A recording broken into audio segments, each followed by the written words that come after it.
guys, gals, non-binary pals? Thank you for joining us for another episode of GSC's Girl Pod.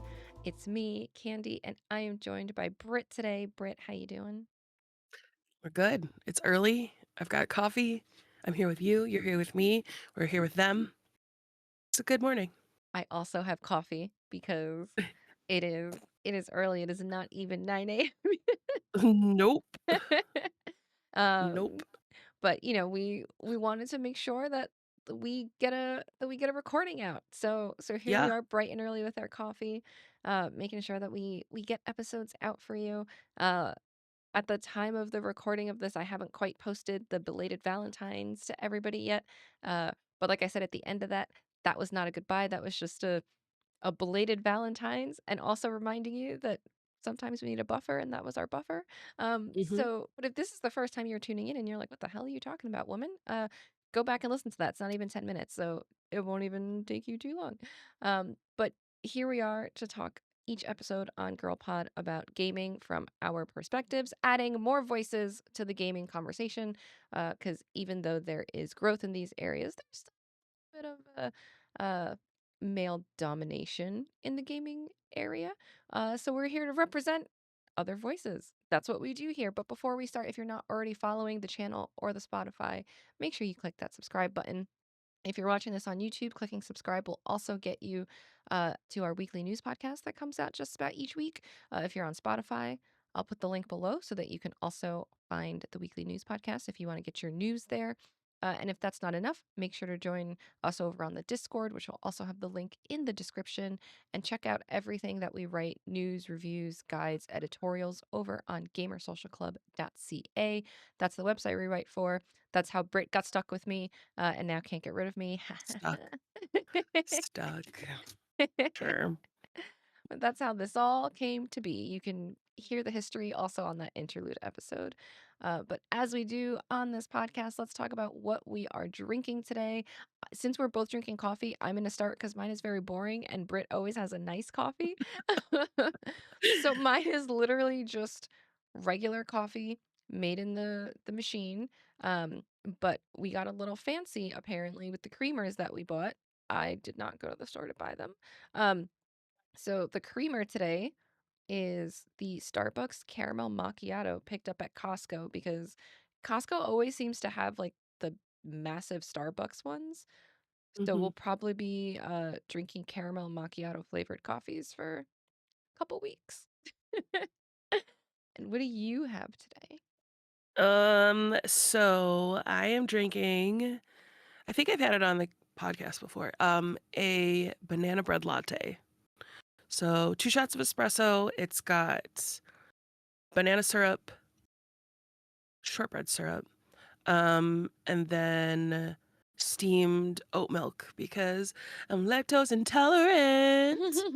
Um, and yeah, it's probably one of my favorite lattes to make. Um, I haven't even had a sip yet, and I'm telling you, it's amazing. But I think it's pretty amazing when I do have it.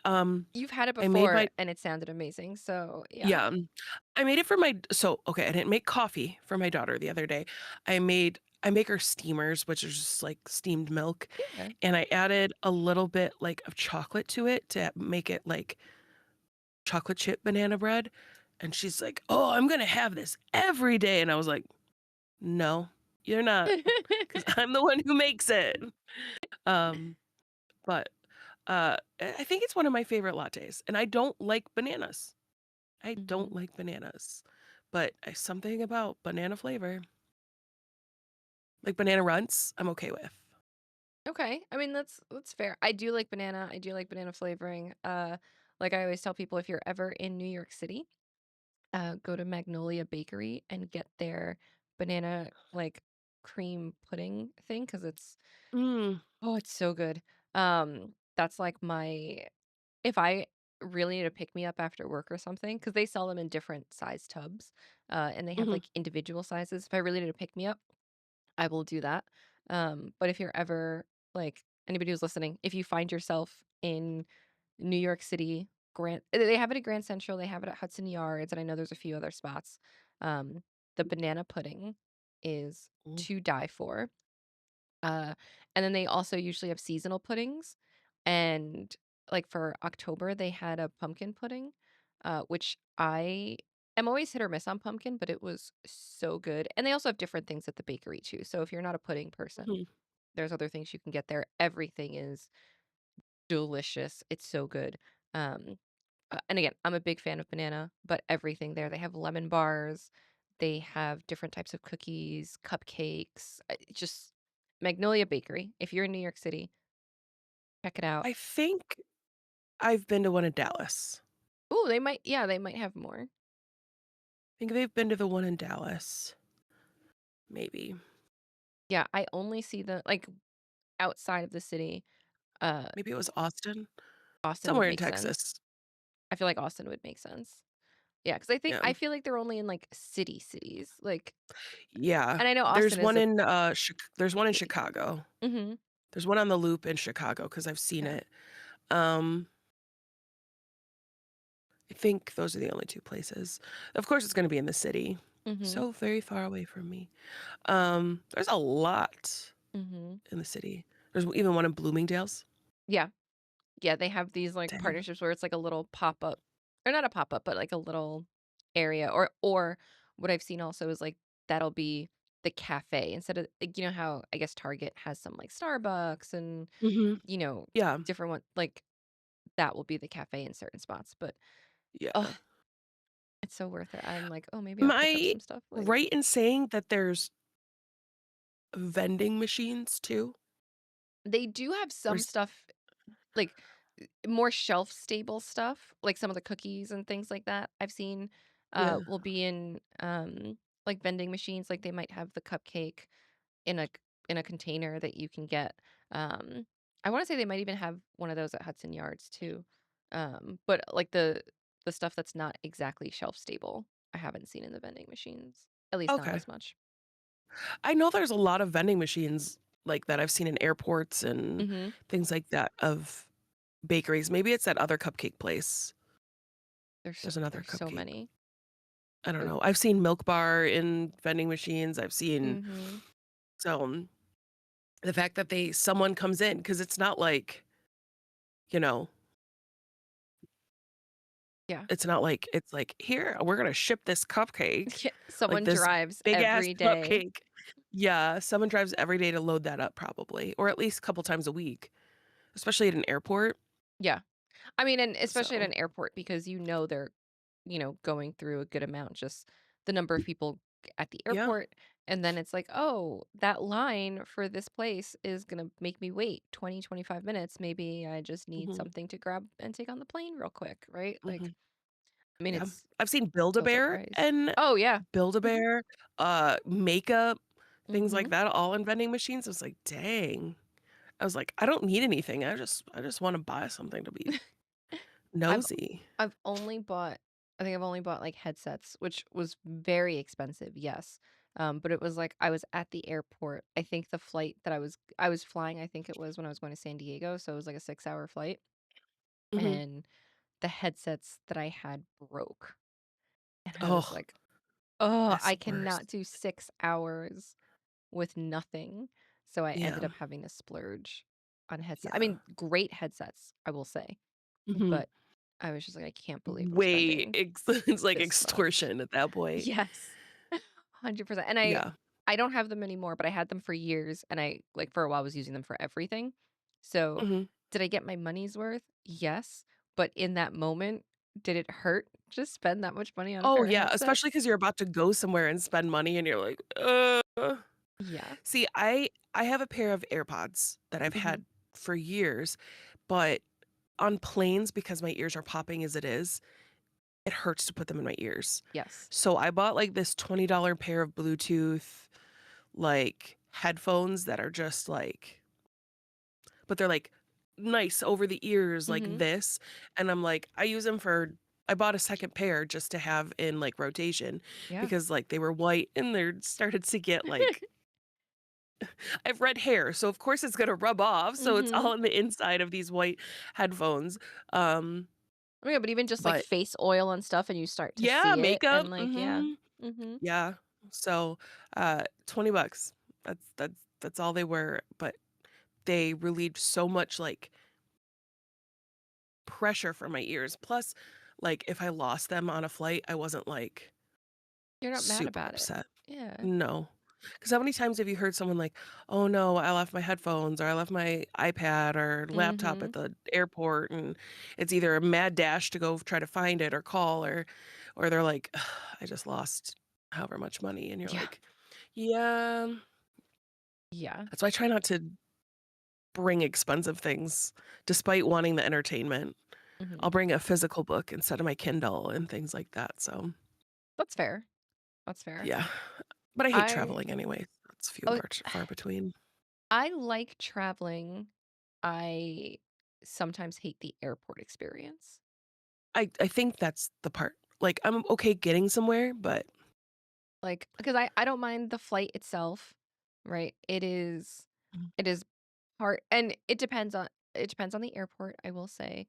Um, and it depends on how much time I have and what they offer. So like there were times that if I was like visiting family and let's say it was just me, right? If it was just me visiting them and then I was, on my way back, I might go to the airport and then get like a massage, right? Like a 30-minute chair massage to kill time. Yes, it was mhm, expensive, but it was like, okay, this makes my experience a little bit better, right? Or I'd get a manicure or a pedicure or something that would like not make me feel like I'm just sitting at the airport waiting after I got through the gate, mhm, right? But not every airport has that, right? Or at the old, they've done some work on Orlando International Airport. So the old gate that I used to like fly in and out of, there was a Mexican restaurant south of the border, and even if mhm, I wasn't starving, right, I'd be like, well, if I don't have time for like a pedicure, manicure, whatever, I'll go to south of the border. I'll sit at the bar. I'll have a drink. I'll have some chips and salsa, and like that will be how I'm sort of unwinding before getting on the plane and whatever, mhm, right? But I always had like a routine that didn't make it feel as bad. But if you're flying like a red eye and there's nothing open and then you're just sitting there waiting and you're just like, okay, well now I feel for me it's the feeling of like being stuck without anything to take my mind off while I'm waiting to get on the flight. mhm. That's the part that I don't love. And then especially if a flight gets delayed. Yeah. See, Oof. I'm the type of person who's there, like, 2.5, 3 hours early, just because so many times I've gone to the airport and had bad things happen, Mm-hmm. that I'm always like, I'd rather be early than running in Yeah. at the last minute and feel like my husband, on the other hand, believes in the airport theory, where he'll show up an hour and 15 minutes before his flight and Mm-hmm. breeze through security, walk to his gate, and they'll be 5 minutes from boarding. And And that's listen, his theory, and it's always worked for him. sometimes that works. I It's always worked for him. I like there's two, I'll call them smaller-ish airports in our area, right? And then there's obviously the big like city ones, right? Um Mhm, so actually no, there's three smaller airports, but I've only flown out of two of them. Um and so I can't speak to all of them, but the two that I have flown out of that are smaller, yes, I can do like your husband's like theory, right? Because it's like, yep, mhm, they're smaller. The security is usually good. There was only one time that almost didn't work, and that was because we were flying out on Thanksgiving, right? Like we were the yeah, first flight Thanksgiving morning. There were a whole ton of people there, um, and that didn't quite work. We ended up having to pay extra, like, at the last minute to do the, like, JetBlue Even More Speed thing, which is, like, $10 a person. It's really not, yeah, like, a ton of money. mhm, So I was like, "Alright, we're gonna do this so we can get through and then sit down, whatever." And those smaller airports do not have the massage, the pedicure, like, the all that stuff, right? mhm, So, yep, like, for those, I'm like, "Yeah, okay, I don't wanna get there super early." The bigger ones, though, I'm like, that's when I am more prone to do, yep, like, I'll get there, 2 to 3 hours early, and then I'll find the thing to, like, keep me busy, right? mm, Um, you know, I I'm sure it exists somewhere, but now talking about this, I'm like, I want, like, an airport, like, simulator game. Like, now that, like, we're talking about this, I'm like, yeah, instead of, like, a Sim City or, like, a roller coaster tycoon, I'm like, "Can I mhm. manage an airport?" Let's see if there is one. There's like, I Where's feel like Phrase there when you has need to him? be. I know, right? I'm like, I think I could get behind a game like that. That could be fun. Like, and have to deal with the different types of customers, like the one who shows Okay. up an hour before and the ones who show up 3 hours before. Um, It okay, has that to one's you exist. actually fly the plane. No, I don't wanna fly the plane. No. That's too much stress. I I wanna be the one overseeing the operations of the airport.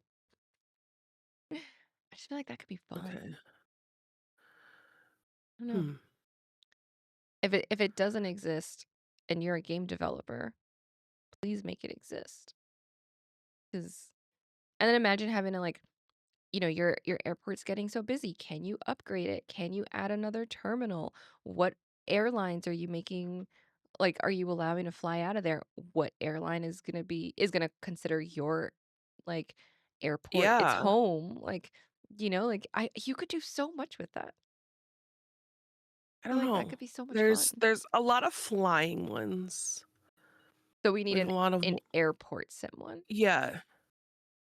Yeah, Airport app management airport sim. manager simulator. Mhm. Alright, dev teams, get on it. You hear us. Like, make it You I just have feel like it'd gas be station fun. simulator. Yeah. So what the hell?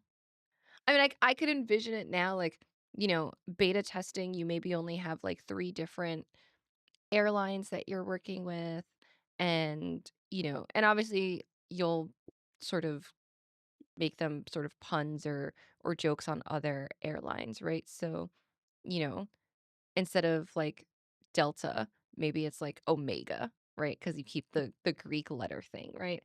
And then Yeah. it's, like, instead of, like, JetBlue, maybe it's, like, plain green, or, like, you just, like, make f Northeast. yeah, Things like that. Yeah. Yeah. and then you start And I with these things, you have, like, you have a small airport that you're running, and then it's like, "Oh, the town around you is growing and it's becoming a business hub. So now maybe you want to expand and add another terminal and like add new yeah. airlines that you work with. Like, Yeah. I get it. I play it. right? The I game I will sort of play it. writes itself Mhm. narrative wise. All the coding and stuff though, that's where we need the experts. That's where we need Yes. the devs. You want design and game players? You got them right here. Mhm. But I'm anything here. else? Hi. I'll help you come up with an Yeah. idea. We'll make some Mhm. fake names for airlines. We'll maybe name some passengers, right? Like we'll give you the different, and then oh my God, putting different restaurants in. Oh, so much fun. Yeah. That could be fun. S Okay. speaking of devs, I've Yes. got today's Yeah, you awesome. do. Uh, you like my segue? I do. That was it was funny because I was like, oh, the banana thing. Maybe I could segue from that, but then we Yeah. like, followed the tangent as we do. Today's, dream guest is a developer, named Eric Barone, or as more you guys would know him, Concerned Ape, Hmm. um, the wonderful developer of, Stardew Valley, and soon to be Haunted Chocolatier, which we're still waiting, I would say Eric. when we say soon, what's the what do we mean by Yeah. soon? Well, it took them 4 years between, I think, 2012 and 2016 to put out, uh, Stardew, right? Stardew. Hmm. So, when did they start Chocolatier Haunted Chocolatier? I don't even know. I feel like it's maybe been 4 years. I mean, okay, here's what I say. Yeah. I feel like it has been 4 years, but I feel like I keep hearing about Concerned Ape going back to Stardew, and then it's like, here's another update. Here's another thing we're doing.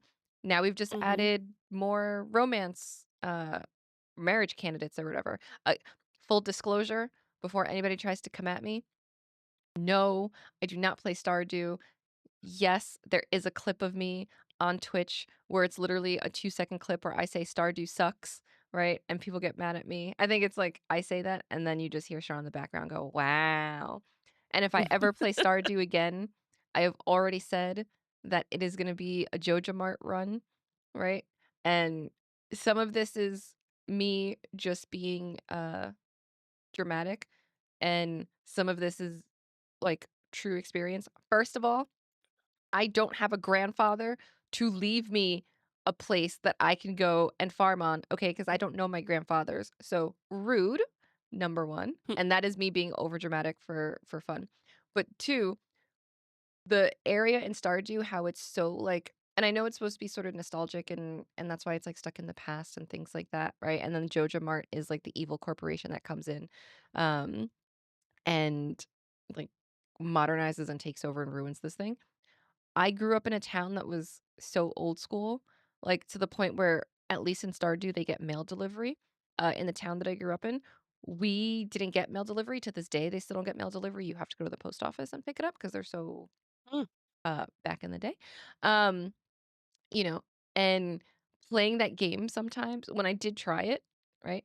There were moments that I was like, this just reminds me so much of that town. And there's, for me, some negative connotations with that town that I was like, I get that. I can't separate the 2 because there's so much that reminds me of it, and I was like, no." Like, that's why I'm like, if I ever play Stardew again, it is the evil, "Yes, Joja Mart, please come in and take everything over and, like, Mm, modernize these fools because this is absurd." mhm. Um, Stardew is, other than Sims and DBD, is my top played game. Okay. I Mhm. have been playing since its release. It was one of the first games that my partner bought me to put on a computer that he built me. Nice. And we would sit next to each other. It was when we were like really broke and like just married, and um we were working opposites. So like the times we did have together, we would sit next to each other and play Stardew. And so it's very nostalgic and very um when we think back like on our like Mhm. early years, it's a huge, like it's a huge chunk of it because Yeah. like we didn't have cable, we didn't have anything because we couldn't afford it, but we had our computers and we had Stardew, and that's what we would play. And to me, it is one of my favorite games that I can just pick up whenever and just go. Mhm. Even our daughter has started playing. Um, Now, let me tell you, she all she wanted was the cat. Mhm. Valid. That's all she wanted. And it took her like, she's like, "Why can't I get the cat? It's almost winter." And I was like, "There has to be a trigger, right?" I don't know if she was winter. She's like, "It's taking too long. I can't get the cat." And I was like, "Girl, you have to plant first, I believe, or Mm. something." Mhm. And she was so mad. She's like, "I don't want to plant. I just want to have the cat." She's just like running Oh, around and picking things up. So I feel like, and another friend just recently picked it up for the first time, okay.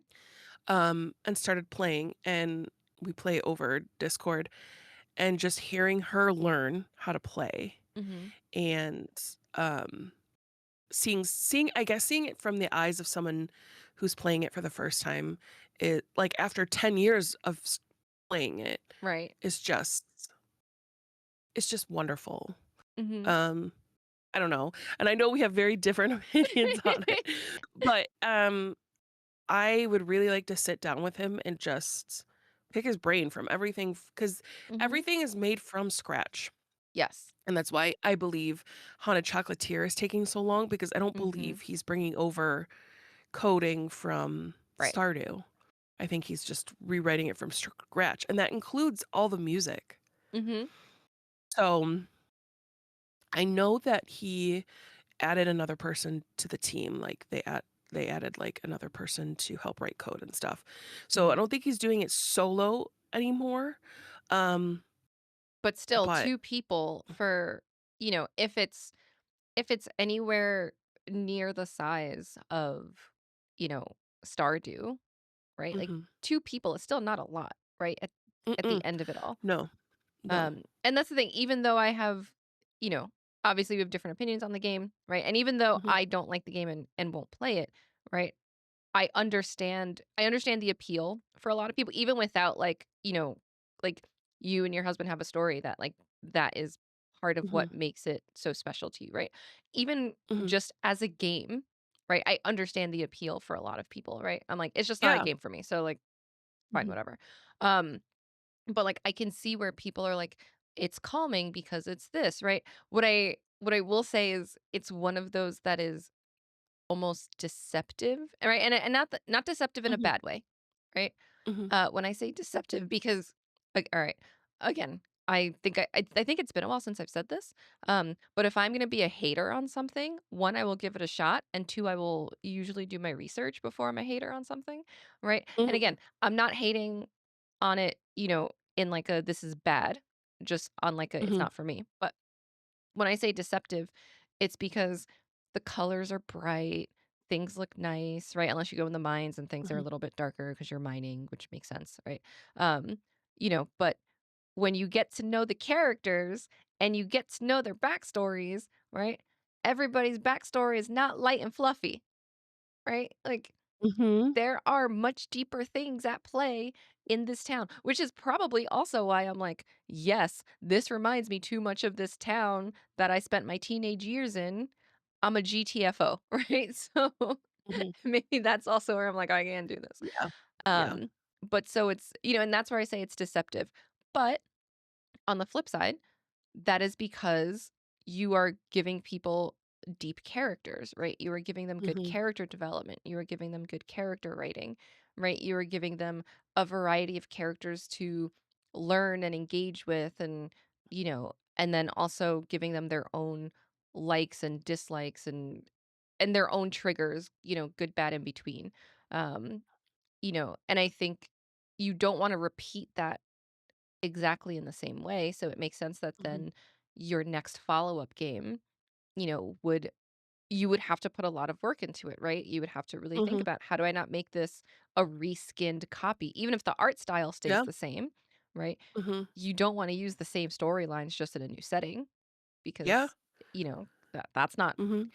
I mean, people will still buy it probably because I think people are like, clomping at the bit, like, where is Yeah. Haunted Chocolatier? How do you get like a very popular, well-loved game and then Mhm. try to make a second one? I give people a lot of credit because a lot of Yeah. people are like, "Oh, a sequel," or "Oh, nah," like I know it's not a sequel. I know it's not a Right. sequel, but how do you live up to the fame of your first game Mhm. when it's that big? When it's that big and it has, you know, again, not my game, but uh it has inspired so many games that have come after, right? So Oh, oh so my gosh, how many games how are do you like, deal with that? I played Stardew, like, damn, Mhm. like, Fields of Mystria comes to mind, uh, Coral Island comes to mind, like, things that I, gravitate towards come to mind, like, just the cozy farming genre, because Mhm. like, it really was the first of its kind in I that mean, sense.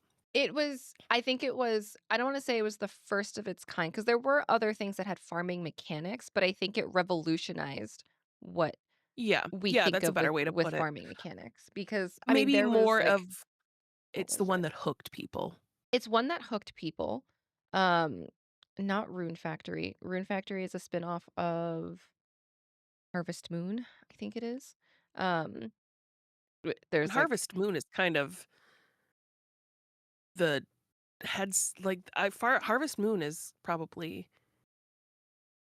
the like the was originator maybe, right? And that's why yeah. and that I was trying because so I've played some of the Rune Factory games and they have the farming mechanic, but that's because they're a spinoff of, you know, Harvest Moon, which I think then also spun off like Story of Seasons. There's like a weird overlap with those 3 Mhm, games, right? But, so they have the farming but I think, your sort of Harvest Moon, and someone in the comments can correct me if I am swapping the 3 games, but, uh, sort of was the one that I think really sort of put that gaming mechanic on the map for a lot of people, and then a Stardew came in or then Stardew came in, and then revitalized it, revolutionized it to an extent, put it on more people's radar, right? And then now you have so many games that are like, well, I'm inspired by this, right? Um, mhm. you know, and I think it's again because it's like you have these almost like different generations that are coming in at different times. and then gravitating towards it. And I Mhm. blame Stardew for every game for a good, like, 3 to 4 years feeling like it needed farming mechanics because, my goodness, not every game needs farming mechanics, right? Just like not every game needs fishing mechanics. I'm looking at you, JRPGs, right? But, um, not every Fishing game is the worst. it's depending on how you do it, it's the worst. And I know Stardew also has fishing, right? But it's Mhm. not as yes, you do it, but I feel Fishing like it's fishing so okay, secondary. I'm gonna hot take. Fishing is the worst part of Stardew, Mm, mm, and I know people that love it. I have people mhm, who are like, "You don't like the fishing mini game?" No, I fucking hate it, and that's in every game. If mhm. you make me have to fight to catch a fish, I don't want it. I don't That's want fair. it. What game did I play? There was a game that I played somewhat recently that the fishing was getting on my nerves, and I don't remember what it was. Um, but yeah, I mean, like fishing's in so many games, but this whole like farming sim thing, I feel like Stardew really put that on the map. But again, not every game needs to be a farming sim. Not every game needs a farming mechanic, right? And not every game needs to make it so central. Like I know what was it? Harvestella. Like I think that was a Square Enix game and I was like this is not it. And some games do Mhm, it just fine, right? Um, because again, also then you have the games that are like, we don't want to be the carbon copy of Stardew, right? So we try to mhm, tweak some things. Um, but for Concerned Ape, I feel like that has to be flattering that you have inspired so many game developers to want to include mhm. these things, but that also has Yeah, to be a lot of pressure. yeah. I think that's why we haven't seen Haunted Chocolatier yet. They Mhm. started in 2021 on Haunted Chocolatier. Um, and we've seen a lot of big chunks. Mhm. Like, we've seen, like, leaks of it. Um, so the fact that it hasn't come out yet, is it because he's protecting it because it's just the Stardew and the name are so iconic that he's like, "Nope, I have to have it perfect Mhm. when I release it, so we're not, you know, I'm not." Because you ever have play a game and the first one is great, and then you play the Mhm. second one and it's a flop? Yep. And I feel like that's their fear. Mhm. That I might be yeah, their absolute fear. I think so. So question, and if he was a fantasy, yes, I would ask him this. I guess uh if Haunted Chocolatier was out by the time he was our guest. Um, do you think that the leaks are actually leaks, or are they very planned releases of information to see people's reactions to then I see, 100%, like, should 100%. I change this? Should I? As someone who is in marketing, like, does marketing, Mhm. yes. I don't believe, and this is most leaks. Most leaks are done by the company themselves. Mhm. Oh, yeah. That's the thing. I Because always it's think in of the Deadpool movie, yeah. right? Like, that movie wouldn't have gotten off the ground really without the leak, and I don't know if he ever fully finally said, "Yes, I did this," right? But when people asked Ryan Reynolds, like, "Did you leak this?" And it was a very cheeky, roundabout way of being like, "Ha ha, that was a leak, right?" Like, and it's like, yeah, and it got people talking, so Mhm. that way now you have a freaking trilogy. Yeah. Right? You see okay, so and I know I reference DVD a lot. Leave me alone, that's one of the only games I play. Um, so DVD has a whole, like, someone that is leaking stuff, and they're like, Mhm. "Hey, this is what I feel like the next few things are," and it hits the nail on the head every Yep. time. Mhm. That's coming from the inside. 100%. That's not someone like, "Let me reach in a bucket and pull out what's like, I think is Mhm. next." No, that's an inside job. Yes, 100%. That's 100% or, like, an inside job. Mhm. No, I think that's 100% an inside job because then it's very much like, let's gauge the reaction, right? Mhm. let's see, because like you said, I feel like I will say I think everything that comes out for DBD is like 95% nail on the head, because there's always that 5% that maybe people are really adamant that they don't like, and then it doesn't seem to make it in the final product, right? And that's why Uh-huh. it's like that is very much like a let's test things out there, right? And I think Mhm. and I think one of the ways you can almost tell the difference between like a true leak and then like the company putting stuff out there is something like what's happening with Resident Evil Requiem. Or I guess by the time this episode comes out, Requiem will be out. But uh, so with Requiem, there was a big leak, right? And I think this was a true leak because what came out was the entirety of the story of Requiem, right? Mhm. I don't think that Capcom would leak the story, right? They might leak some scenes, right? And really at this point, I feel like Capcom told you so much in every trailer that they have put out, right? That it's like they didn't even need to leak anything because we've had 4 Yeah. different trailers that have shown us so much. Um, The story was just filling in gaps. the story was filling in gaps and then like the ending, right? But that got out there, right? Mhm. And the timing of when that got out there very clearly feels like somebody got a review code and then decided to leak the That's whole what I was thing, gonna that's what I right? was gonna ask. Because the timing, uh, I think was maybe 2 weeks before the game came out, right? Mhm. Um, and around the time that review codes were going out to people, right? So somebody Mhm. powered through it and then leaked, all this information. Now and whether that was a content creator or a review site or Mhm. whatever, I don't know, I don't care. I'm not looking at the story, Yeah. right? I know that people are upset that it got out there. I know there's been posts about it. I have been fortunate enough that while I am intrigued by things with Resident Evil, I am too much of a chicken to play it myself. So I'll just find somebody on Twitch afterwards who will play it when it's out, and then Mhm. I'll watch them play it all through. Um, but that to me feels like a true leak because I don't think you would have spoiled everything in the game. Yeah. Oh, yeah, 100%. That I feel you see it done tactfully. When it's Mhm. done tactfully, it's That's either the by a company. company that's the company or someone they've planted. Mhm. Um, but when you go and you basically I'm gonna use ruin Yeah, yeah. in quotation marks. You ruin the storyline. Mhm. That's a leak. Yeah, That's a because 'cause you're leak. ruining the experience for people. Mhm. Yeah. Like, Yeah. you're not just playing a game like Resident Evil just for the scares typically, right? Mhm. Because Resident Evil does have a through storyline, right? It's not Oh, like it's yeah. just here's, jump scares and here's zombies and whatever, Yeah. right?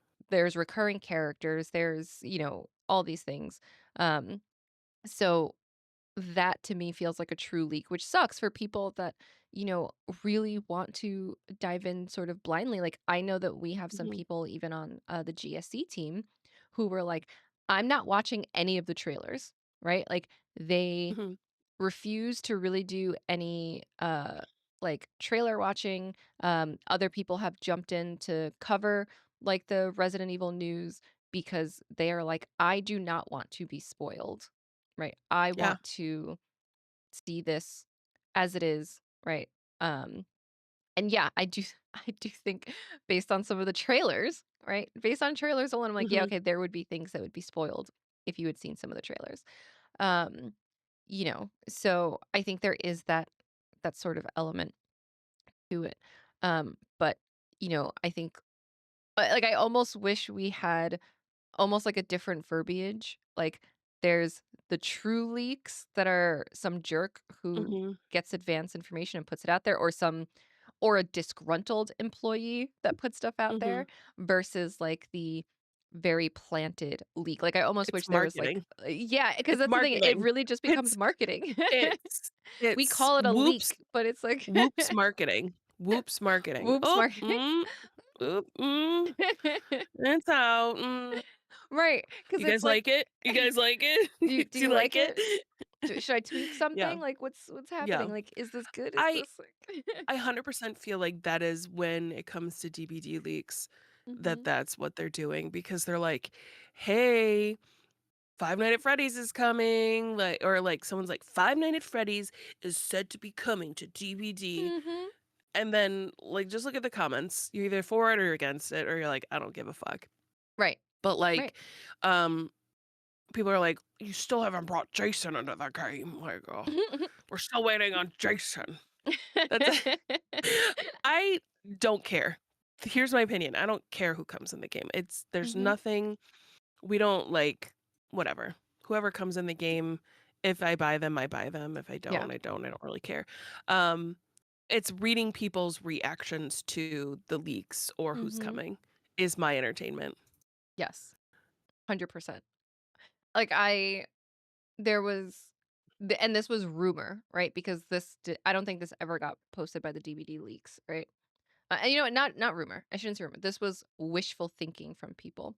And yes, I would have loved to see this, and I don't think we're ever gonna. Well, I shouldn't say never gonna see it, but um, there was talks about some of the uh, or one of the Danganronpa characters going into Dead by Daylight, right? And that was Mhm, like people's wishful thinking, right? Because I don't think DVD leaks ever said anything about it. Um, and I'm like, I would love to see that, right? It would be so bizarre, but I would almost love to see it. And I think you could do it, right?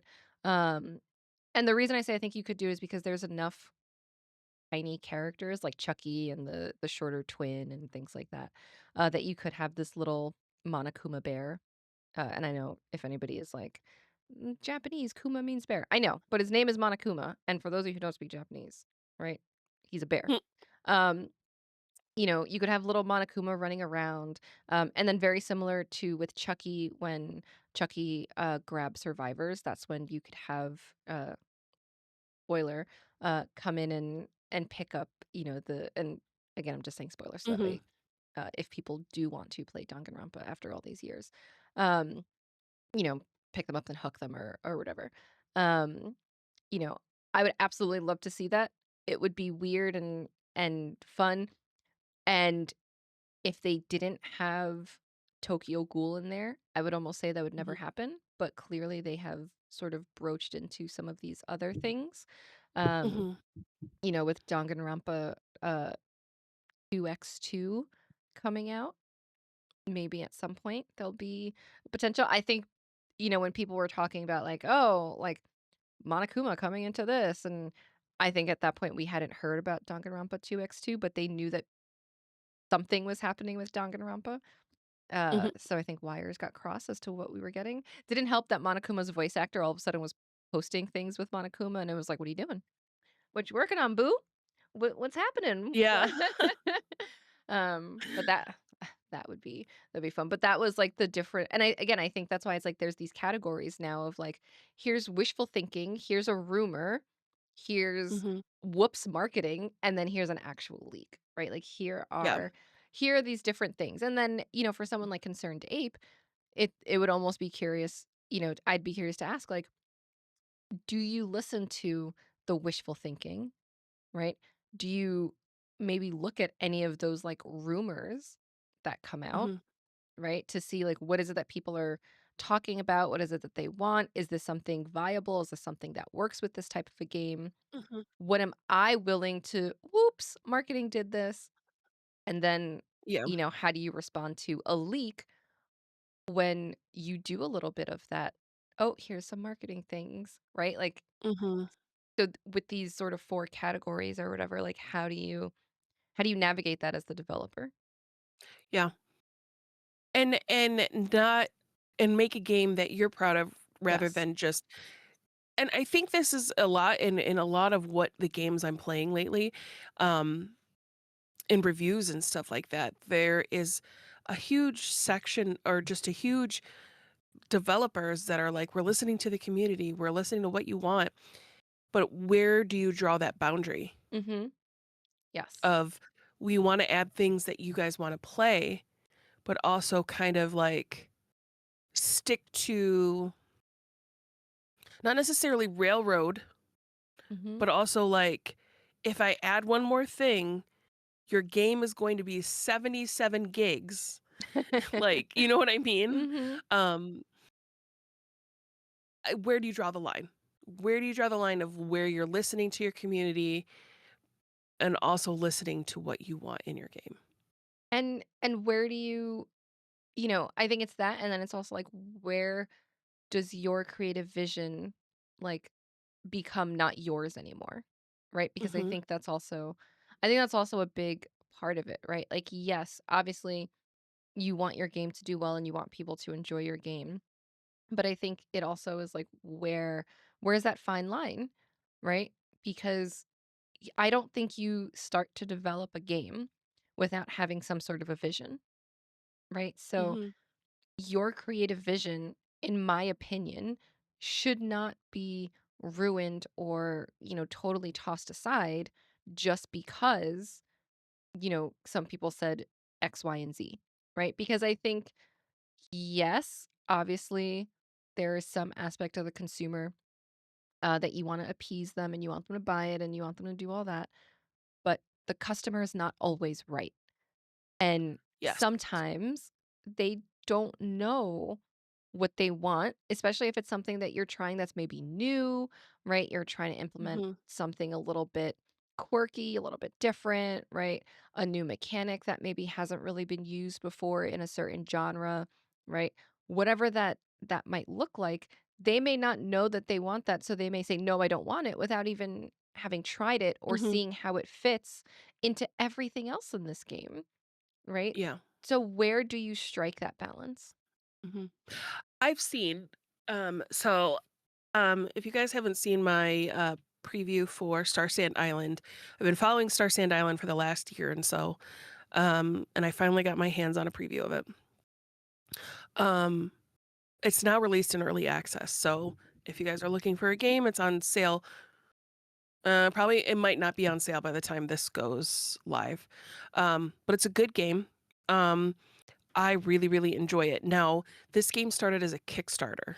Like Mhm. they had a Kickstarter. It raised 3 times the amount that they had set.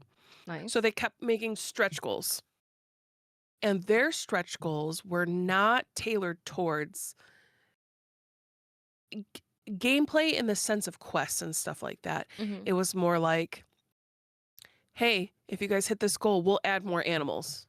If you Okay. guys hit Yeah. this goal, we'll add different outfits. Mhm. We'll add different skins for um the transportation that we're adding.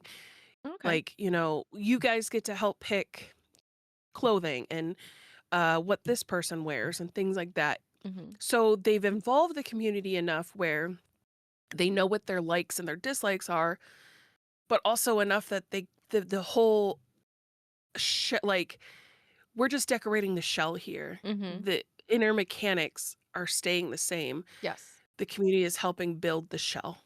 Mhm. And I feel like that is a great way to go about it in that sense.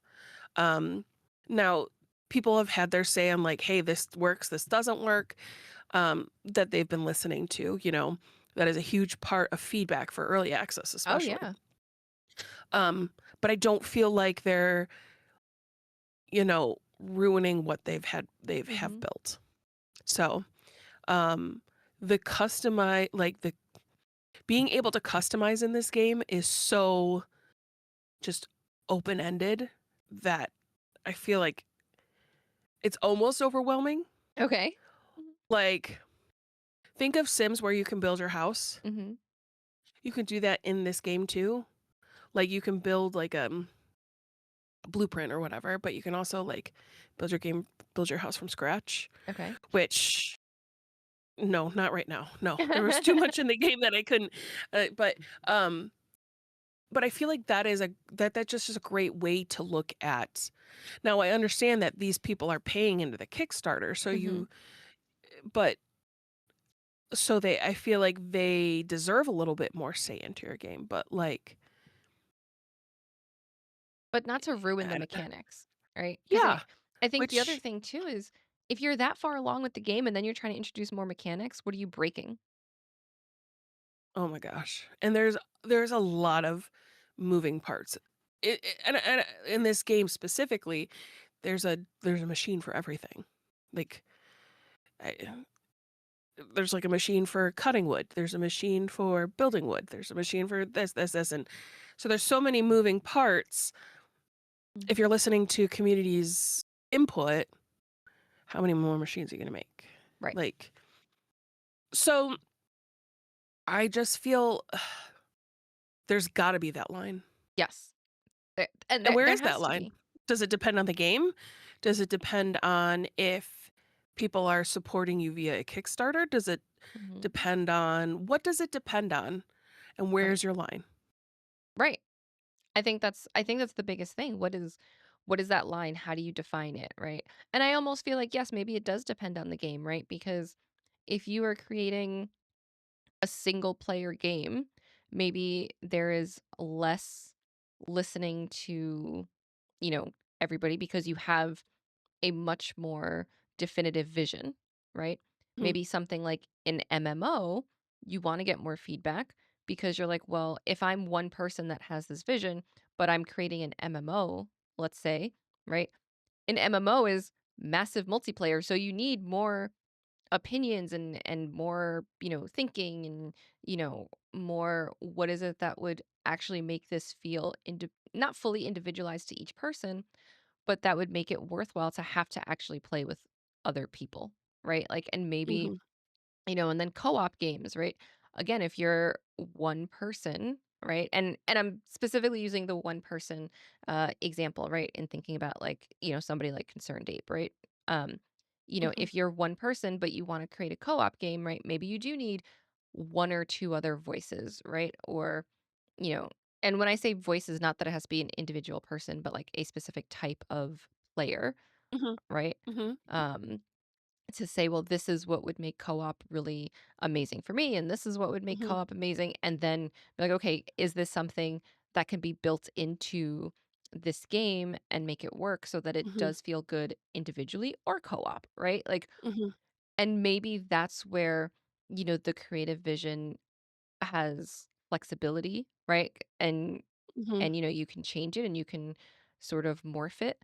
But I feel like whatever it is that vision was really meant to be, right? Like should still be at the heart of it. It should still be at the core of it, right? If mhm, there's a mechanic that is what inspired this whole vision, don't don't give up on that mechanic, right? Like those are the sorts of mhm, things where it's like, how do you do that, right?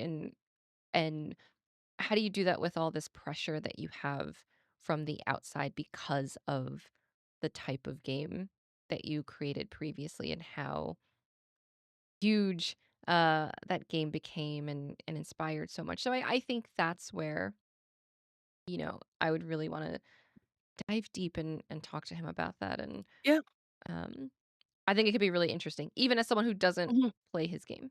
Oh, yeah, yeah. I feel like even if you don't like the game that he produces, you gotta So much respect credit. it. 100%. Mhm, 100%.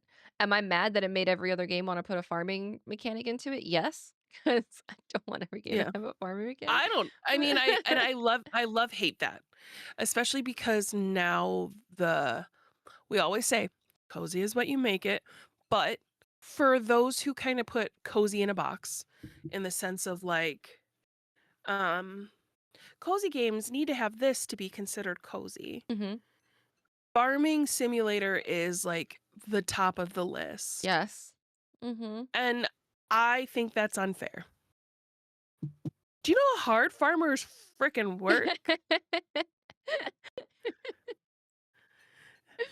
Like, It's true. dang. Mhm. Just Um, just because you brought it down to, like, the bare bones mechanics for a video game doesn't yeah. mean that that's the reality. Yeah, yeah, you don't just plant and water and it grows in 3 days. Like, that's not what happens. As someone who has a backyard garden, I'm not a farmer by any means. That's not what happens. No.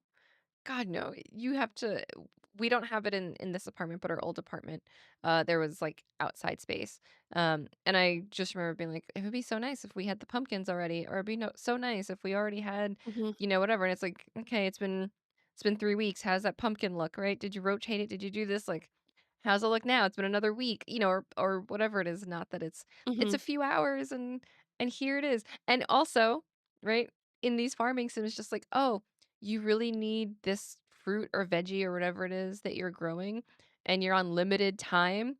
Oh, well, you can just make your character go to sleep so the day passes, right? Like, and then it's I like, oh, mean, next day, here I it sleep to is. I sleep to pass the time, but but throw some Miracle Grow on it. It'll grow in 3 days, like, we'll be good, um, type of stuff, and fishing is not cozy. I mean, I'm gonna stare at the screen when I tell you that. in It's not video, you cozy. know what? I almost feel like fishing in real life might be cozier than fishing in video games. It is.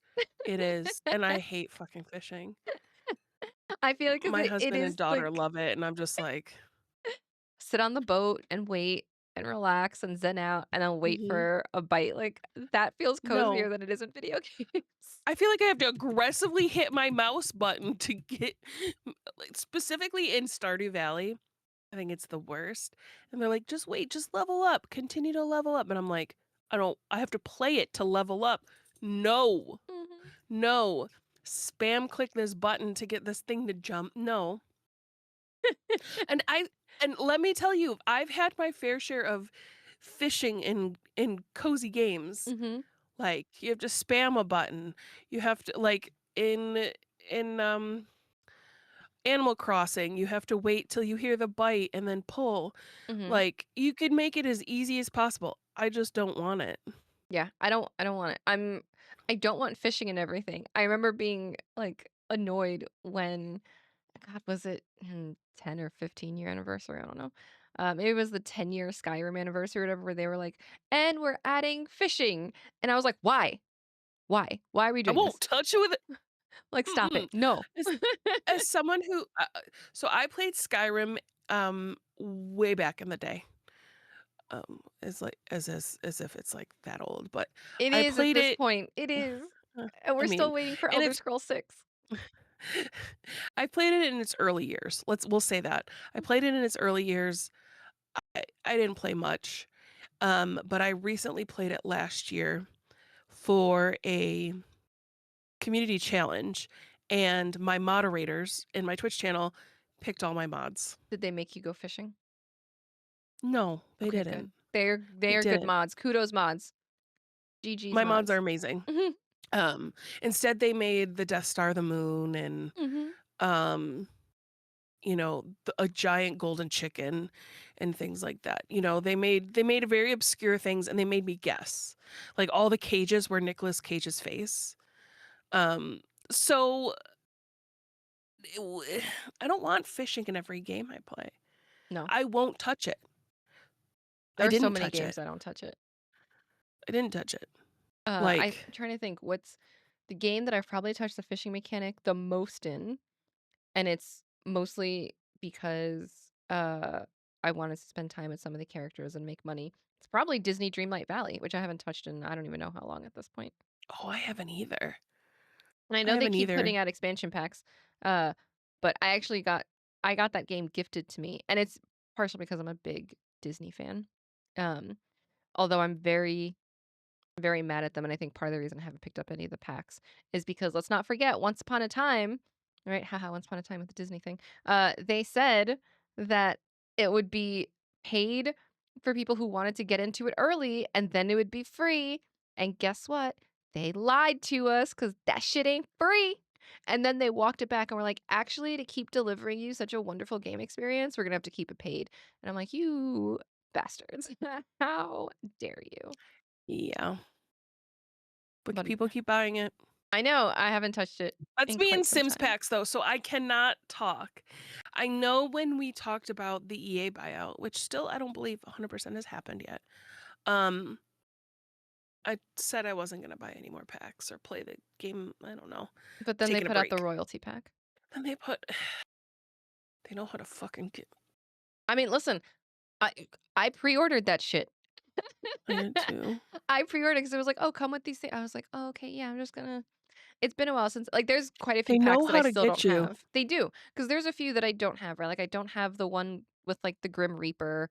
There's another one that I don't have that came out after that. Like, there's ones that I don't have, but then I was like, "Wait, a royalty pack? And create my own dynasty? And create this thing? Hold on. Hold on, I'm Yeah, listening." but now you need the life and death pack to make the dynasty pack shine. I mean, They make them I've played a so little bit. cohesive. They do. Okay, They so do. I understand the qualms from the Sims community Mhm. about making broken shit work. Yes. 100%. I get it because you don't wanna play a broken game. Mhm. Um, And it shouldn't rely on but modders to fix it. no, it shouldn't. Mods should be fun, Mhm. not for fixes. Yes. Um, and as someone who really doesn't play with mods, Same.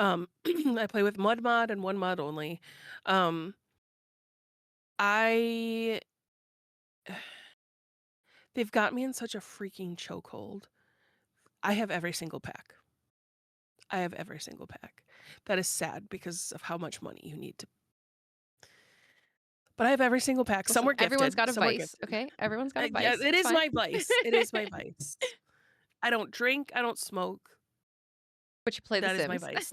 I play The Sims. Um, so, and I'm not being I don't I'm not gonna not call myself hypocrite because, like, I was like, "I don't know how I feel about the buyout." Well, it still hasn't happened yet, and I've heard, personally, it's what you how you agree. Mhm. Um, I believe the EA develop not the EA, but specifically the Sims development team works very hard Yes. on just keeping this game where it is. Mhm. And I understand that it's not the top selling game on EA. Yeah. Apparently, FIFA is, isn't it? I think so. Yeah. I I mean, think and FIFA I think is. it was always gonna be the sports games that were gonna be Yeah, like, whatever. of course.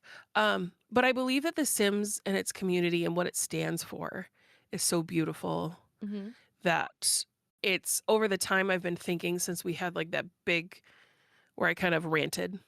That was my rant about Sims. I've like really kind of come to terms with it because I've heard from different moving parts in the Sims community, from the development team, from people who make content specifically only on Mhm. Sims and just that's their livelihood and things like that. Yeah. And I've just kind of like, okay, I as long as, like we continue to make decent quality like and I will won't lie. The last few packs that they have put out have slapped. And like the just the stuff that have come with it have slapped. Like sometimes when build buy stuff comes out, you're just like, that's a load of shit. Like, why would I want that? Like, that's Mhm. just a reskin of this. Yeah. They have put out some really good stuff. This royalty pack between the build buy and the cast stuff just really shines this time. So if you're wondering where my thoughts they still lie, fuck the buyout. But Mhm. the Sims team, I feel like, continues to deliver in the way of content. Yeah, and I mean, I think it's one of those things too where it is very much like, you know, as of right now, in all right, I'm gonna date it. I know normally we don't, but February 21st, 2026, right? The core of the game and the heart of the game has not changed, right?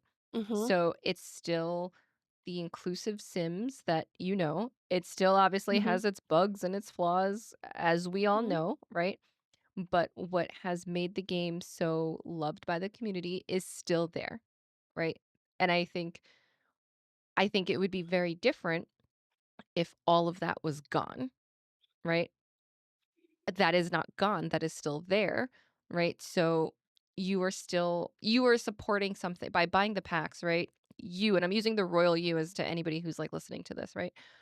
You are supporting something that is still inclusive the way that you want it and believed it to be. Now, if at some point they turn around and they're like, okay, well, now we're removing all of this, right? I think that is what would be the tipping point, right? I think that is when it would be like, mhm, okay, I may still, you know, like play it and have all these other things, but I'm not spending money on it ever again, right? And I think that is gonna be for a lot of people, maybe the dividing or, like, the time, right? That will be the moment where it's like, I have to step away from this, or I'm no longer financially supporting this, or, maybe I'm not streaming it, or I'm not like, I might play it on my own time, but I'm not sharing it out there for a larger audience, blah, blah, blah, because at that point, it has become something different, right?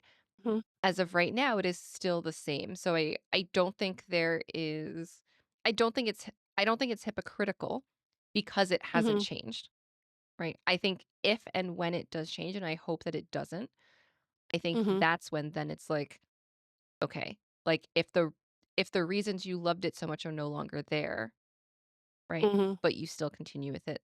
So I think it's not um unfortunately it's not like a simple one size fits all answer, and it's not a simple thing to look at, and buyouts of this size do take some time, and then even after buyouts officially go through, then you also have like the potential restructuring and changes, and like so it could be easily years before any big changes actually happen, right? If they are Mhm. going to happen. I hope not, obviously, but I don't think I think it's very realistic, especially, unfortunately in this day and age where there is so much bad stuff happening and so much bad news, and you want to be able to play things that are comforting, right? And in its current state, and again with all the inclusivity and everything still, it is still comforting. It is still enjoyable. It is still all the things Mhm. that it has been. How long has Sims 4 been out at this point? Like 10 years, or I mean, I know it's been a Mhm. long time, right? So it's like it is It still has. all Yep. those things. Mhm. Um, I think 10-year anniversary was last year. was last year, right? That's what I thought. Yeah. I think so, maybe 2 years ago? I I don't mean, what remember. I is know it's what is recent. time? Soup. 14. Jesus Christ, it's even longer than I thought. Oh my Yeah. God. So 12 years this year. Oof. 12 years this year. Yeah. My gosh. That's that's a lot of time. That's a lot of time. Well, I mean, both a lot of the games we've talked about like have are almost 10 years old. Well, Mhm. Stardew is 10 years old this year. Mhm. Sims 4 is over 10 years old, which Sims 4 being 10 years old and Sims 5 not coming out. But I guess I get it because GTA. Um Is that game even real? and GTA is still specifically online is still very much played. Yeah, it is. That's why I'm like, is this new one even real?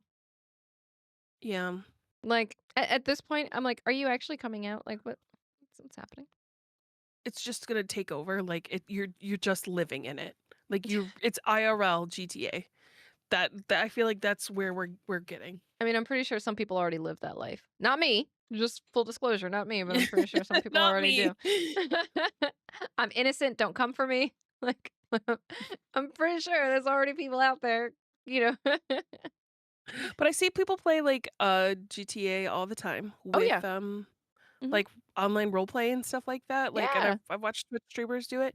I think it's so fun. Like Red Dead Mhm. Redemption 2. I see I won't lie. One of my favorite streamers is this girl pretending she's like this classy lady walking around Red Dead and I'm like and then she'll all of a sudden she'll like drop F bombs. She's like, "Get on my face!" Like just it's just really, really funny. I don't know.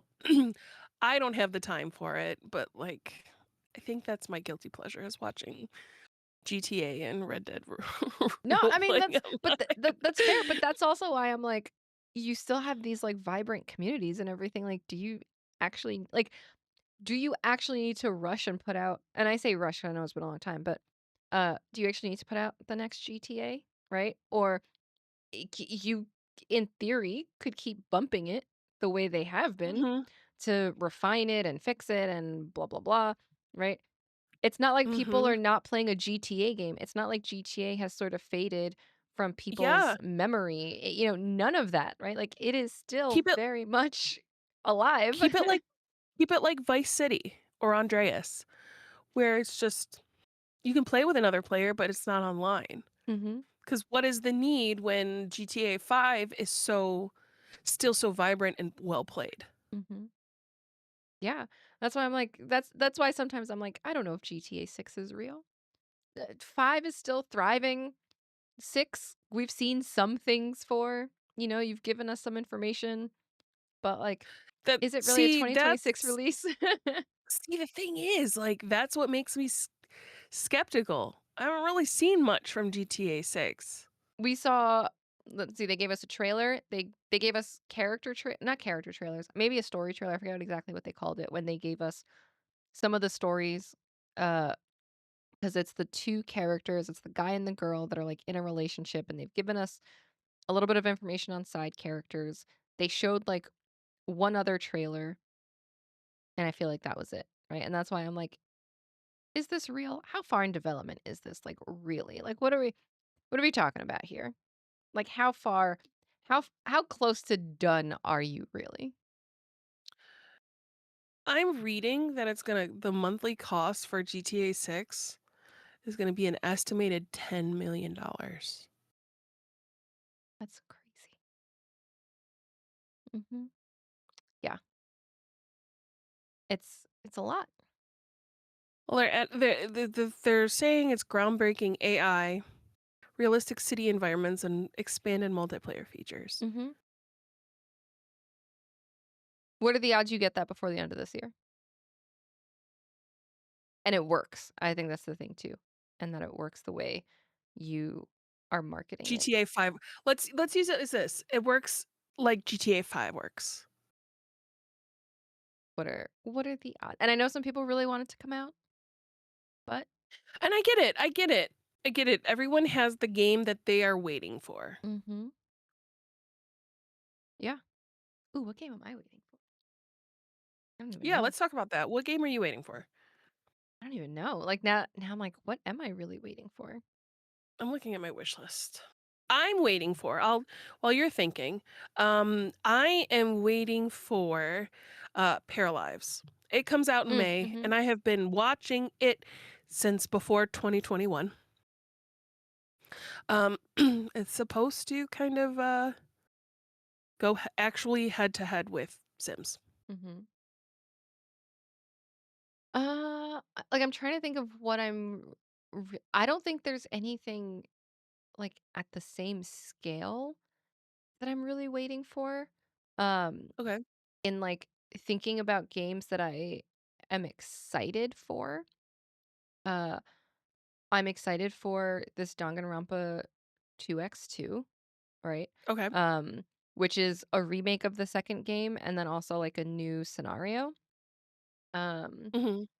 so and that's only because I love the Danganronpa games. I've played and finished almost all of them, and the reason I say almost all there's like a spin-off one that's a little bit more of a shooter that I haven't finished. I even have the Mhm. stupid board game one that they put out.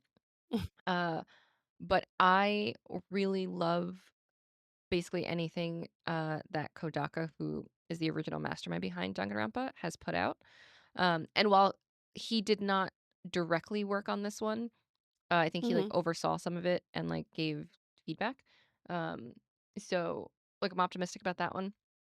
Uh, I mean, I guess, like, the big thing, although this one also feels Mhm. like a cheat, would maybe be Persona 6, but we have no news about there's no news about Persona 6 right now, right? It's just Mhm. me assuming that they're gonna put out another Persona game, which they probably Yeah. will.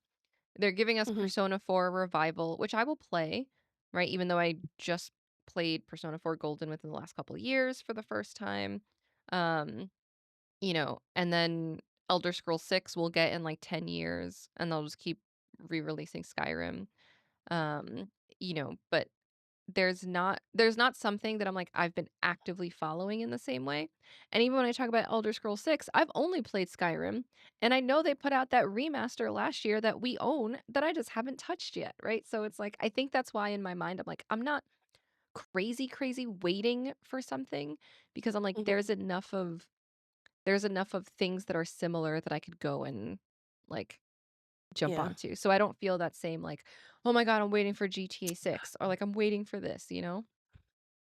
Yeah. I get that. um, I think Paralives, like I said, is the only thing I'm waiting for. Um, House Flipper, Hmm. which is another game that I've put a lot of hours in. They're remastering the original. Interesting. I heard yesterday. Okay. There's also a demo out for their dating simulator where you Is this date the one where you the, date ca- the the characters from inside House Flipper. Mhm. Yeah, yeah, Interesting. yeah. Will you So, be playing that and reviewing that one? I actually have the demo downloaded. Ooh. Um, I have the demo downloaded. Let's see if I have time to um maybe for the next demo disc. Mhm. Yeah. Um, so I just started Split Fiction with my best friend. How is it? I have not Um, played it yet. it is okay. So have you played I've what's the other played, one? A Way Out. Sean and I started It Takes Two, we didn't finish it. Okay, so it's very much like It Takes Two, where it's a split screen and you both have to Mhm. do things to make it work. But it's platforming, a lot of platforming, which again, we've talked. Okay.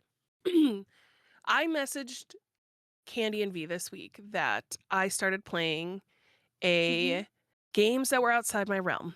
It's taken Mhm. me a long time, but I started playing games that are outside my realm. I picked up I played a demo preview this week of Bistro, which is a um The deck deck builder? builder, but it also Yeah. has cooking, farming, and fishing. Fishing. So okay, but the fishing isn't that hard at Okay. all. It's Okay. very much like Stardew Valley. Mhm. Um and the cooking is the main part actually of the game. The deck building is like secondary to the cooking.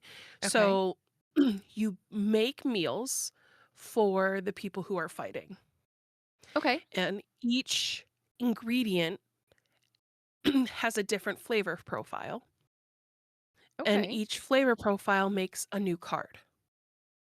Got it. Okay. I'm following. I'm following. So the meal you make for them builds this deck. And they'll tell you what they're craving and what they feel like they need for their trip. So it's your goal to basically stack out this meal Mhm. to make a great deck. Okay. Um, and then they go out and they fight, and it's you basically either beat or basically neutralize other cards, but with Okay. flavors. Okay.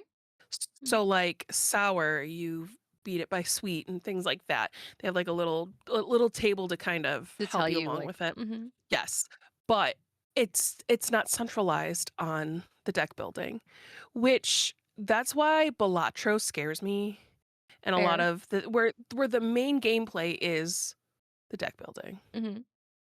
So I feel like that's why deck building was like on my list. So when this came along and there were other things to kind of soften it out, I Mhm. feel like it was a better fit. That's Now fair. Mhm. split fiction, I don't like platformers at all. Same. I'm not good at them. There were times when I was playing It Takes Two with my husband that I was like, I can't do this jump, and I would hand him the controller. Like that's how bad it was. But with split fiction, it feels like sometimes they like help you Okay. land on. So Mhm. it's not horrible, but like I'm playing with my best friend of 20 years. Her and I, it's 20 years this year, a friendship.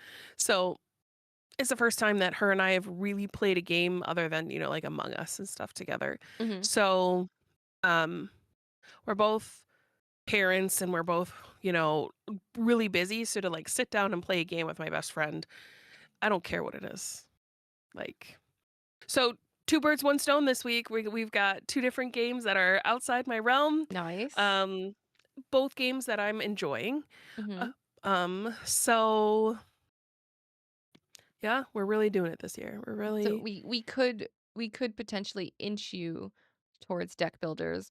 I mean, I as someone who loves deck builders, and has played Balatro, I don't love Balatro, right? And that I know that's like almost mhm, blasphemous to say for people who love Balatro. Um, mhm, I think it's fine. It's fun. I don't love it. Um, I think there are like other deck building roguelikes that I like more.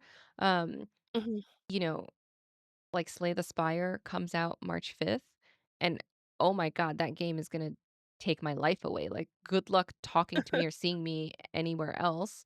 Um, we'll still record the podcast episodes, but I might be playing Slay the Spire on the side. You might have a whole podcast where it's like, here's here's Candy Slay the Spire screen, and she's also talking to the girls. But um, you know, it's like for me, games more like that. And I think some of it with Balatro is also like I understand the rules of poker and I like poker just fine, but it is, a modified poker with then Mhm, all these additional rules. So for me, I'm just like, this is fine.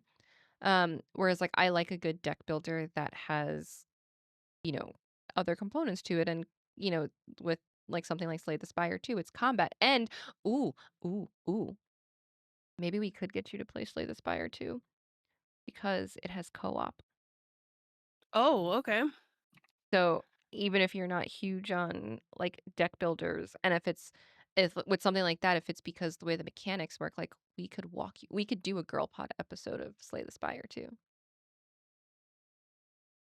Ooh. I'm looking at the graphics, and I really, really, really, really like the type of artistry. Yeah. I mean the We're art talking looks really Slay the cool. Spire 2, right? Yeah, Yeah. the second one. Yeah, Okay. that one has co-op, which is really interesting because the first one did not have co-op. I know there's like a mod that somebody created for co-op in it. Um, so Slay the Spire, the first game, which is old at this point, old, Mhm, um, did not have co-op. Then they put out a Slay the Spire board game within the last couple of years, and the board game is co-op. So it's really interesting to now see Slay the Spire 2 coming out, and Slay the mhm, Spire 2 you can play solo or co-op. And I'm like, it almost feels like an evolution from the video game to the board game to now bringing this like board game piece almost into this next iteration of the video game, mhm, which I have not played. Unfortunately, the Slay the Spire board game just yet. I have a friend who owns it, and he's like, "Yeah, we'll definitely sit and play it." We just timing hasn't really worked out. Um, but everybody that I've spoken to that has played the board game has said the co-op in the board game, as people who have also played the video game, is amazing. mhm, And I'm like, if they use some of that the same mechanics, to translate it back into Slay the Spire 2, I feel like this is gonna be amazing. And it's coming out in early access first, so it's not gonna be like the full release. And mhm, for anybody who frequents like the website, um we don't score things that are early access. Uh, but based on everything that I've seen and, like read, I feel like this could very easily be my, like, first unofficial 10 out of 10 if it holds to everything that it says it's gonna be.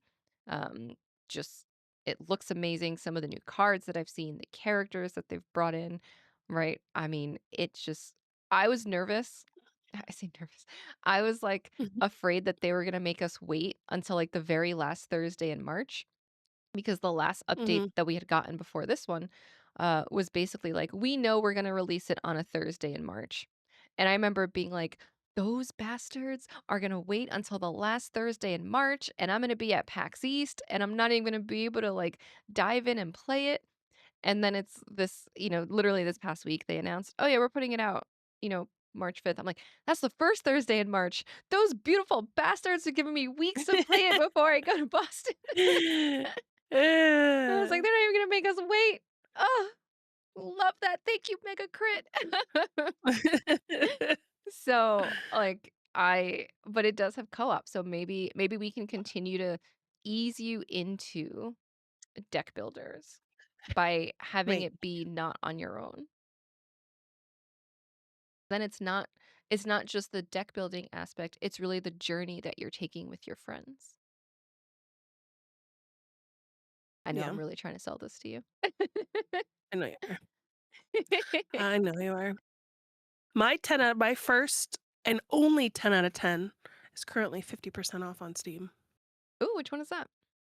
Ete, it was the one I did back in, I think, 2024. It Mhm, was one of my first it was like in the early hood of my join to Gamer Social Club. mhm. And it was my dream game that year. Like it was the game I had been waiting for, and it lived up to every expectation. Nice, And it was my nice. 10 out of 10. It's part of the Quebec Games celebration because it is Okay. a Canadian company. Um, so it's on sale for $9.99. Ooh, If you are looking for, um, it's a relaxing painting, uh, adventure, exploration type game, okay. but you basically so when you load into the game, it's completely monochromatic Mm, and you paint the world. okay, It's not like Mickey's paintbrush. It's more like the world color comes alive and then as you uncover stuff, you get those objects to put in your paintings. okay, that makes sense, yeah. So, it was it's my only 10 out of 10. Only 10 out of 10, and if you scroll down to the reviews, I'm mentioned. So Love that. Yes, yes, yes, yes. No, So I haven't given anything a 10 out of 10. Um, close, like, I think the closest for me was Monster Train 2 with, like, a 9.5. Um, so, I mean, that is a deck building roguelike, but that is not one that I recommend to people who don't like deck builders or only like some easier deck builders. I'll say because there are some that are easier, right? Absolutely. There are some that are easier, simple, a little bit more straightforward, not as complex, not as many rules, blah blah blah. Um, you know, but Monster Train 2 is not that. Monster Train 2 is hard. And then they put out yeah. a DLC and the DLC is even harder. Um, Mhm. I think I've beat each once. Like I've beat the base game once and I've beat the DLC once and I got so lucky and I cannot replicate that. Like, that and I have played quite a bit of deck building roguelikes, and I'm Yeah. like, this is I'm like, "This is hard." But for people who want the, stress, the pain, like, they're great games, but Mhm. that is not one that I would be like, "Yeah, you should try this." But, like, co-op, like Slay the Spire 2, we'll try it for I know V is also looking forward to it. So maybe V and I will give it a shot first and then decide if, like, we'll be like, "Okay, now you have to get this one because it's really good," and There's we'll so many like games that you guys want me to play that I'm like, Okay, but no." Overwatch is free. Overwatch? Okay, but see, that one's free, and I will say and How about this is I not just me. Overwatch you guys play Overwatch? No, I feel like you should join us, right? No. It is the best that Overwatch has been since it's come out. Um, you know, it's fun. I'm not the what I would say is the weekend that we're recording this is not a weekend that I would say we should play. And obviously V's not here. But I would be very strategic with the weekend or the day that we play because what I would not do is have us play right as a new hero comes out or during a double XP weekend, like this weekend, again, the February 21st. Um, The super sweats are out? yes, because it's double XP. They also dropped like 5 loot boxes for everybody. They were like, here's 5 loot boxes, enjoy. Right. So it's like Yeah, do not play this weekend because every sweaty person is out there playing. However, on regular casual weekends, and I would say before like 8 p.m. our time, right? Because I've noticed if I play it on stream, I usually play it like Friday nights. By like 8, 8:30, definitely 9 o'clock, the sweats are out. And I'm like, well, Well, it's because everyone's off of work and they're it's home. everyone's off of work, they're home, they've put kids to bed, or if they're like older teens, they finish homework or whatever, they're back home because Mhm. curfew and they're sitting on Overwatch, right? And I'm like, yep, the sweats are out and I can't handle this, That's right? So I would be yeah, very careful about the time that we do it so that it isn't just a lot of stress. yeah. That's how I say about DBD too. Mhm. If it is we call it rank resweat, and it's about the 13th, 14th of each month, your rank resets, Mhm. and so you have to grind again. Um, Free weekends, as much as I love to bring people to try it out that weekend, I fucking hate No, yes. it's a great weekend to have people try it out. If you But are I don't a wanna play it decent with you. player, yes, if you are a decent player at Dead by Daylight, you almost don't wanna play the free weekends Mhm. because it's like you're playing with so many people who either don't know the Are new. game, right? Or Mhm. you get the people that are really toxic that are taking advantage of the people that don't know how to play the game. Mhm. So And the I same with totally get it. new hero well, new New killers. villains, Mhm. new killers, whatever. Um, that's all you'll see is that new killer. Mhm. Game after game after game after game after And listen, game. sometimes I'm guilty of being like, I just wanna play the new killer, right? I get Mhm. it. But, yeah, it can be. That new killer first Mhm. fizzled Yeah, so fast. yeah. I don't see him It's anymore at all. so funny because I feel like the problem not and it's not a problem. I feel like you either were stupidly good with him or stupidly Mhm. bad. Like, there was no middle ground. He was so him from the PTB to him live is kinda different in Mhm. the sense of, like, the timing and everything, and I think people got used to his timing in the PTB so that when they moved to live and he wasn't as quick to, like, come out of the earth or hit people, that they were like, "Okay, this is stupid, I'm not gonna play it, I'm not gonna play." And that's why he fizzled so fast.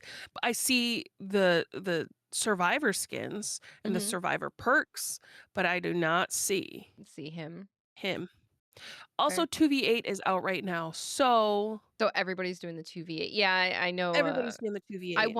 I wanna try to get into 2v8. I don't know if it'll happen this weekend, but I do wanna 2v8 try. is crazy.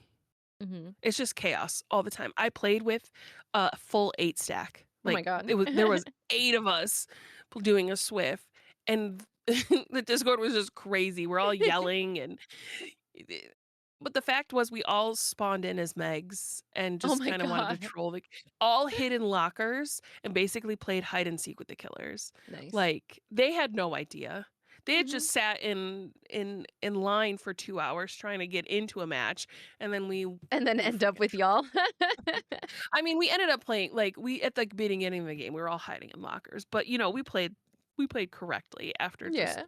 trolling them for a second, but the lines are long Mhm. for killers, and so everyone's like, Yeah. playing 2v8 because I don't wanna sit and blah, blah, blah," but I think it's fun, at least try it a couple times, Yeah, so I do wanna try to get into it a little bit this weekend, maybe later tonight. We'll see how my day goes. Um well, you know who will be on if you're looking for people to play with. I got some things I gotta get through today. We'll see how the Yeah. rest of my day goes. But no, yeah. I it's funny because with games like that, like live service games, I feel like there's definitely and this could be a whole separate episode talking about this, and maybe it will be.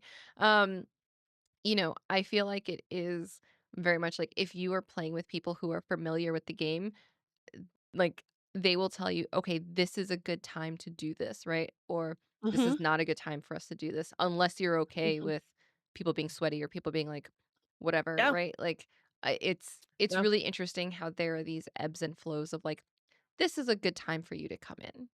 Yeah. We were talking about it because we sometimes in Gamer Social Club, if you're looking for people to play with, we sometimes play on Saturday mornings, maybe a couple time like once a month. I Mhm. think that was the thing. And we were playing before a certain time in the morning and I was like, this is when the obscure killers come out Yep. that no one like really plays. Because Mhm. I was went up against like play killers I never go up against. And I was like, "This is obscure." Like, there are Yeah. times to play, there are times not to play, like rank Mhm. resweat. Um, and I feel like that is the only game I play with multiple people online, Fair. like randos online. I don't play any other game. I'm petrified of other people. That's no, If that makes sense. Like I endgame think that's chats fair. can be so crazy sometimes. Oh, yeah. No, that absolutely. I mean, and that is one of the risk with, like, Overwatch 100%, you know? Um, hopefully we can get 5 I think we'll be able to get 5 people for Overwatch. Uh, but, um, that is absolutely and it's funny because I feel like games like that either bring out the best of the best or the worst of the worst, right? Because there Mhm. have been times where I'm playing Overwatch and I'm against sweaty people, right, that are so toxic and I'm just like, "Oh, I need to turn the chat off." And then there are times where I'm like, I'm playing against people that are so nice. Last night we Mhm. were playing in a double XP weekend, all this other stuff, right? But we were playing and we went up against this team that I had a full 5 team. So when you have a Mhm. full 5, they usually try to match you against another full 5, right? That seems to be Okay. how they pair people. So, it's my 5 versus this other 5, and, I mean, they stomped us, absolutely stomped us, but in the Mhm. chat, they were so nice that I couldn't even really be upset about it, right? Yeah. So it was like, okay, right? They're very good, right? They were very Yeah. good. I was playing with people who hadn't played in a while, like a variety of like hadn't played in a while, had played kind of recently, hadn't played since it really reset to be back to Overwatch 1 and different perks and all this other stuff, right? So, um but it's like you see sometimes you're like, all right, yeah, this game could be toxic, but there's some cool people out there who are in the Yeah. chat, very friendly. But Yeah. sometimes it's like GTFO. I Like, stop. 100% believe that. I feel like that is in every online type of game community where Mm-hmm. you're gonna meet the people who are like you lay it all in the game and then in end game chat you're like GG's have a great night. Yeah. Like and honestly that's what you're supposed to do. Yes. Where Like they're like, have great unless games. Like, yeah, yay. unless this person was being toxic in game, Mm-hmm. like and even then it's like GG's and move on. Mm-hmm. Yeah. GG's move on. You know what? That's how I I don't feel. even I if you like here's this is not for everybody. Please do not take this as Mhm, etiquette for everybody. But if mhm, you ever see me in a game, right? And we're fighting 1v1, which you depending on who you're playing in Overwatch, you probably shouldn't do that. But I do this sometimes, right? If you and I are having a very good one-to-one battle, right? And you mhm, take me out, right? If you want to like teabag me once, I'll be like, "You know what? Deserved. Fine. You took me out. Do not do it more than once, right? Cuz I'll be like, "Okay, yes, you want to get your little victory thing, you want to squat. Fine. Right? You could have it." But the people that do that multiple times and then in chat are like, "GG, easy." I'm like, "You're the jerks." Right? mhm, You could do it once and I'll 100%. be like, "Fine. I deserved it. You took me down. You beat me. Cool. I Don't probably teabag shouldn't have at been end doing this." gates. Like, Don't teabag at end gates. Mm-mm, yeah. no. Yeah. Like, I will sometimes teabag to, tame the killer. mhm. No, valid. After a certain amount of time, or you load into a game, the killer gets their 2 hooks, and at the end, they're just like, "Okay, finish your gens and get out." And get it. Yeah. Like, Mhm. yeah, teabag to tame the killer, Yeah. There are that's why I specifically near say stables. there can be some There's good etiquette. teabags, there's There's bad teabags. yes. Don't teabag on my head. Mhm. Don't teabag at end gates. Teabag to tame the other team. That's like there are times where it can be fun and cheeky and like haha, right? Mhm, And that's why I'm like, if you take me down in a 1v1, especially there one of the characters that I play in Overwatch is Moira. And she's supposed to be a support, right? So her hit points, not high, right? Um, but there are times where I know I should not do this, but I do it anyway, right? There are times where I'm like, I'm gonna go up against this DPS 1v1 or last night there were a few times where I was like, I could take this tank down. No, I can't. Right? Got very close with one, got very close, and I was like, damn. Right? Now, in those moments, I did, yes, I deserve the tea bag and it's fine. Right? Because that is, what am I doing with my like not even 200 hit points showing up here and thinking I'm going to take down someone with 650 hit points? Newsflash, I'm not. Right? But right? So fine. Teach me the lesson and move on and then say GG's at the end and enjoy the rest of your games. Give me a good luck, have fun at the end of it, right? Mhm. But like don't be hella toxic. You could be a little playfully cheeky toxic. I accept that. Oh, I am fully for teabagging your teammates when they do something stupid, though. Yes, Like yes. like, Mhm, I won't lie, if one of my teammates is down, and just because they've done something stupid, I'll go over and teabag them before I heal them. mhm, Just because it's fun. It's, yeah, specifically my friend. I won't do it to some rando in a chat, but, mhm, yeah. I mean, if that's how you play, okay, whatever. I I feel like just there's don't a wanna time go and pick place though, you. you know? Yeah, 100%. Time and place. 100%. Just like there is a time and place for this podcast to end, and this is it, you know? Mhm. And I just mean for this episode, right? Yeah. Uh, I like so how I'm just clarifying now since you put that love letter to okay, let's say this. It was a love letter yes, to the podcast and GSC, not yes, a goodbye letter. yes, 100%, and That's how it I bought saw us it a when week. when Candy sent it to us. Yes, I did I clear it thought it first. 100% yes.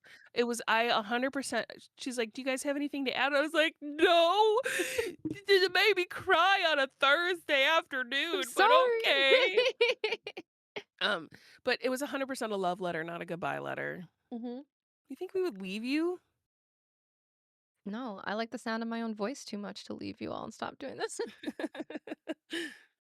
No. But that is it for today's episode. And if you made it this far, thank you so much for joining us. I know we talked about quite a few things today. So I appreciate you listening. Make sure that you check out the weekly news podcast to get your news. Find our articles over on gamersocialclub.ca. Join the Discord so you can join us for some of those gaming days. Maybe you want to, help me carry some people in Overwatch, let me know. Uh And if you don't agree with us, argue with us in the comments. Yes, yes.